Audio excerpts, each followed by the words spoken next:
और इसने मेरा हाथ पकड़ के खींचा तो और इसने मेरे चेहरे पे बदतमीज़ी से प्रहार भी किया और मेरा दुपट्टा फट गया उसी चक्कर में।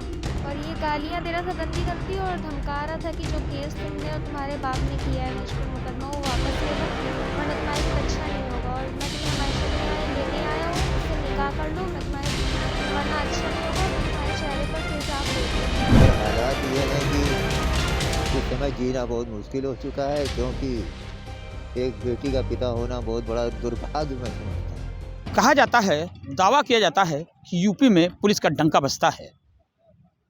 पूरे देश में जहाँ भी जाइए सुनने को मिलता है कि यूपी की पुलिस इतनी सख्त है कि लड़कियों और महिलाओं से छेड़खानी करने वालों को दहशत होती है। वो पुलिस के लॉकअप में होते हैं या फिर उत्तर प्रदेश छोड़ के भाग जाते हैं। लेकिन कानपुर में लगता है इस हकीकत की गूंज कानपुर तक नहीं पहुंची है या कानपुर की पुलिस बेलगाम और लापरवाह हो गई है।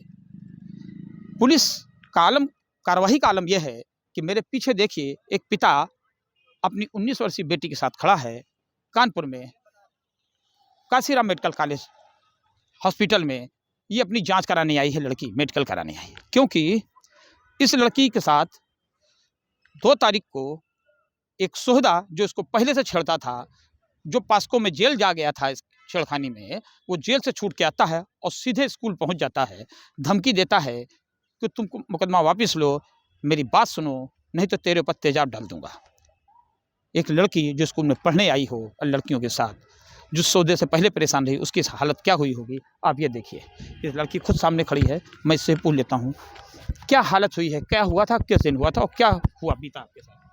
ये 2 तारीख को ये कॉलेज आ गया था और ये जो है डराने धमकाने लगा, मेरा हाथ पकड़ के खींचा इसने। क्या नाम है इसका? मोहम्मद अनस। हाँ। और इसने मेरा हाथ पकड़ के खींचा तो और इसने मेरे चेस्ट पे बदतमीज़ी से प्रहार भी किया और मेरा दुपट्टा फट गया उसी चक्कर में।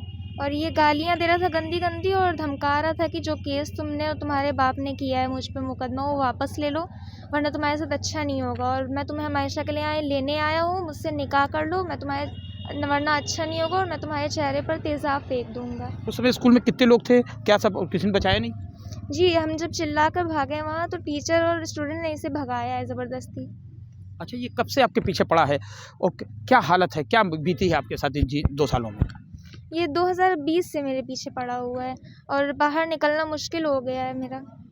पढ़ाई वढ़ाई सब छूट गई? नहीं, पढ़ाई चल रही है, कॉलेज में अभी हैं तो अभी काफ़ी दिनों से उस दिन से जा नहीं रहे हैं। अच्छा, अभी पकड़ा नहीं गया? अब हालत की क्या है आपकी, डर की क्या हालत स्थिति है? नहीं, अभी नहीं पकड़ा गया है। क्या चाहती हैं, क्या होना चाहिए? जेल होनी चाहिए, बहुत बुरे कारनामे हैं इसके। शुक्रवार को ये अच्छा, 6 तारीख को लड़की के पिता भी साथ में हैं। एक पिता के लिए कहा जाता ना है कि बेटी ही एक ऐसा हीरा होता है जिसको छिपाते छिपाते वो अपनी सारी ज़िंदगी लगा देता है उसकी सुरक्षा में, जब तक उसकी शादी ना हो जाए। पिता खुद हैं इस अनस ने उनकी ज़िंदगी किस तरह से दूभर की है। कहते हैं कि शायद उन्होंने अपना मकान भी बेचा है। पूछ लेते हैं कि उनके साथ क्या बीती और क्या उन्होंने दर्द महसूस किया है। सर, क्या हालत है आपकी, बताइए। सर, हालात ये हैं कि इस समय जीना बहुत मुश्किल हो चुका है, क्योंकि एक बेटी का पिता होना बहुत बड़ा दुर्भाग्य मैं समझता हूँ। दुर्भाग्य इसलिए समझता हूँ कि मैंने पहले पास्को में जो है मुकदमा दर्ज कराया। वो जेल गया, जेल से जमानत होने के आने के बाद में उसने ऐसा पीड़ित किया कि हमारी बेटी जो है इंटर मैंने घर बैठाल के जैसे खुद ही मैं कॉलेज पहुंचा पाया, नहीं तो हमने जो है दूसरे बच्चों से कापी लेकर के इंटर कराया। अब इस समय भी हमारी बेटी जो है कॉलेज में पढ़ रही, वहाँ जा ही नहीं पा रही है। अच्छा, ये बताइए, 2 तारीख को एक घुसा था, आपने इतना लेट एफआईआर क्यों कराई? क्या हुआ? पुलिस की क्या गलती रही, क्या चूक रही? हम पहले रेल बाज़ार थाने गए तो उन्होंने ये बताया कि ये थाना किदवई नगर में आप दर्ज कराइए।